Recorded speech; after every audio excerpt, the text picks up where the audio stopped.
אל תשבו בירושלים בבית המשפט ותדונו לפי מה שאתם שומעים ולפי ההפגנות שאתם רואים בטלוויזיה. אנחנו ביקשנו מכם כבר הרבה פעמים, ואני מבקש שוב, אולי זה בפעם הזאת יעזור. אנחנו אמונים על מאמר חכמינו זיכרונם לברכה, אין לו לדיין מה שעיניו רואות. תבואו ותראו מה קורה פה. תרדו ממגדל השן ותבואו לפה לשכונות דרום תל אביב. אנחנו מוכנים לעשות לכם סיור חינם, עלינו הסיור. תבואו לשכונות דרום תל אביב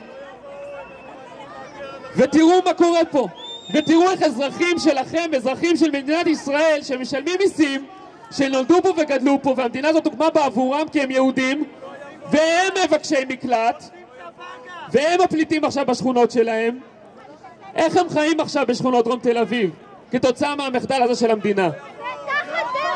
תראו את הקשישים שלא מוכנים לצאת מהבית אחרי 5 בערב, כי חלקם כבר נאנסו ונרצחו, גם קשישות, ואת הנערים ואת הילדים שלא יוצאים מהבית, וטיפות החלב שקורסות, ואת מערכת החינוך.